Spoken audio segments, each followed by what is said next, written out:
திரைப்பட தயாரிப்பாளர் சங்க தேர்தலில் போட்டியிட நடிகர் விஷால் அணியினர் இன்று வேட்புமனு தாக்கல் செய்துள்ளனர். பின்னர் அவர்கள் செய்தியாளர்களை சந்தித்து வருகிறார். அதன் நேரலையை பார்க்கலாம். கூடிய சீக்கிரம் நாங்கள் அறிவிப்போம். இந்த டீம் இந்த ரெப்ரசன்டேஷனோட சிறப்பம்சம் என்னன்னா, ஜெயிச்சதுக்கப்புறம் இப்போவே ராஜினாமா கடிதத்தில் கையெழுத்து போட்டு ஒரு வருடம் கழித்து ஒரு தேதியை போட்டு கையெழுத்து போட்டு கொடுத்துருக்காங்க எல்லாம். அதாவது 21 EC மெம்பர்ஸும் 6 ஆஃபீஸ் பேரர்ஸ் 27 பேர். I think this is the first time it's going to happen. 27 பேர் இப்போவே ஒரு வருஷம் கழித்து போட்ட டேட்டில் கையெழுத்து போட்டு கொடுத்துருக்காங்க ராஜினாமா கடிதம். என்னென்னா, நாங்கள் சொன்ன விஷயங்கள் ஒரு வருஷத்துக்குள்ளே நாங்கள் நிறைவேற்றலைன்னா நாங்களே விலகி போயிடுறோம். இப்போவே உங்கள் கையில் இருக்குது. ஏன்னா இது நாங்கள் பதவிக்காக வரல. பிரகாஷ் ராஜ் சார் சொன்ன மாதிரி, மிஷ்கின் சார் சொன்ன மாதிரி நிறைய பிரச்சனைகள் இருக்குது தயாரிப்பாளர்களுக்கு. This is the main body of the industry. இந்த பாடி அதாவது தயாரிப்பாளர்கள் நல்லா இருந்தால் மொத்த இண்டஸ்ட்ரியே நல்லா இருக்கும்.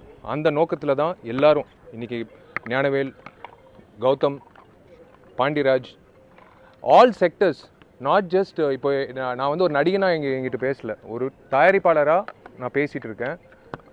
நடிகர் / தயாரிப்பாளர், இயக்குனர் / தயாரிப்பாளர்கள் இவங்க எல்லாம் சேர்ந்து ஒரு சிறந்த ஒரு டீமாக இந்த டீம் செயல்பட போகுது. கண்டிப்பாக ஜெயிக்க போகுது.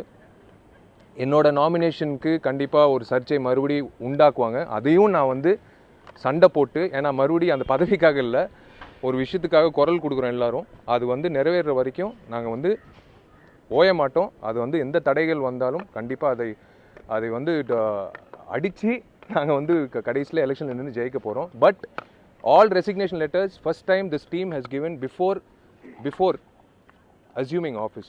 So இதுதான் ஒரு சிறப்பு அம்சம். ரொம்ப நன்றி. let's hope for the best. எல்லாம் எங்க கிட்ட இருக்கு.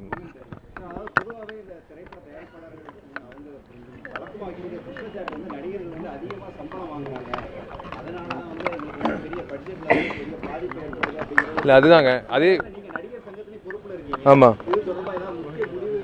இல்லை அதான் சொல்கிறேனே, ஒரு பிரிவுன்ட்டு இல்லை, ஒரு தயாரிப்பாளரோட பிரச்சனைகள் என்னன்றது நிறைய விஷயங்கள் இருக்குது. இது நடிகர்களோட சம்பளம் உயர்வு, அதெல்லாம் it's not just the issue.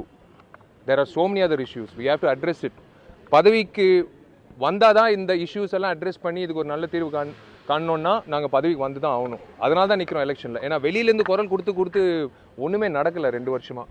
So that's the reason why we are standing. Definitely everything நீங்கள் கேட்ட கேள்வி நிறைய விஷயங்கள் இருக்குது. அலசி பார்த்து அது ப்ராப்பராக செயல்படணும். ஸோ இன்னும் பேர் வைக்கல, கூடி சீக்கிரம்.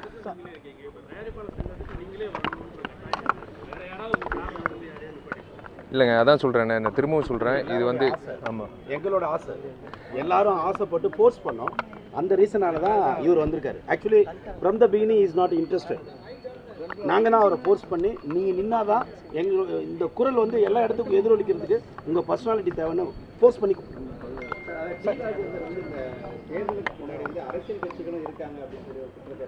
அதுதான் நீங்கள் எல்லா தேர்தலையும் கேட்குறீங்களே. நடிகர் சங்கத்திலும் இதே தான் கேட்டீங்க.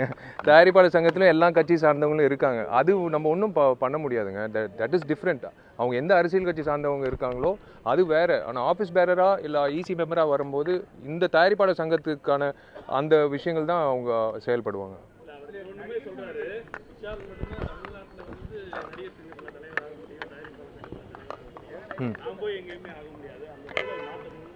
யாரு?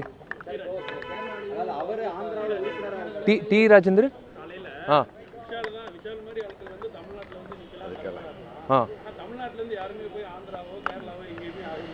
அதுதான்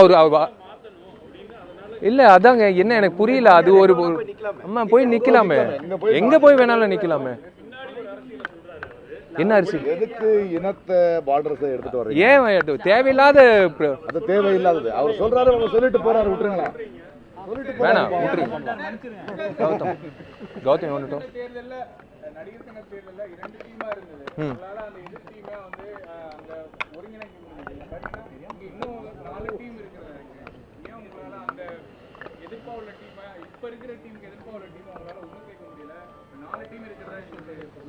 இல்லைங்க, யார் வேணா 6 டீம் கூட வரலாங்க. இது யாரு? எல்லாருக்கும் ஒவ்வொரு அஜெண்டா இருக்கும். நாங்கள் எங்கள் அஜெண்டா நாங்கள் சொல்லிட்டோம். இல்லை என்னன்னா ஒரு சிறப்பு அம்சம் சொல்கிறேன். எங்களுக்கு தெரிஞ்சு நாங்கள் வந்து எலெக்ஷனில் நிற்கிறோன்ற விஷயம்க்கு அப்புறம் 1,25,00,000 வசூலாயிருக்கு. நாமினேஷன் தாக்கல் பண்ணி கிட்டத்தட்ட 1,25,00,000 இப்போவே நல்ல வசூல் வந்துருச்சு தயாரிப்பாளர் சங்கம். அதை எடுத்து வந்து சின்ன தயாரிப்பாளர்களுக்கு அவங்களே சப்சிடியாக இப்போவே கொடுத்துலாம். எங்களால் முடிஞ்ச உதவி நாங்கள் இப்போவே கொடுத்துட்டோம். அப்போ பதவிக்கு வந்து எப்படி நாங்கள் கொடுப்போம்னு நீங்கள் யோசிச்சு பாருங்க. தேங்க்யூ.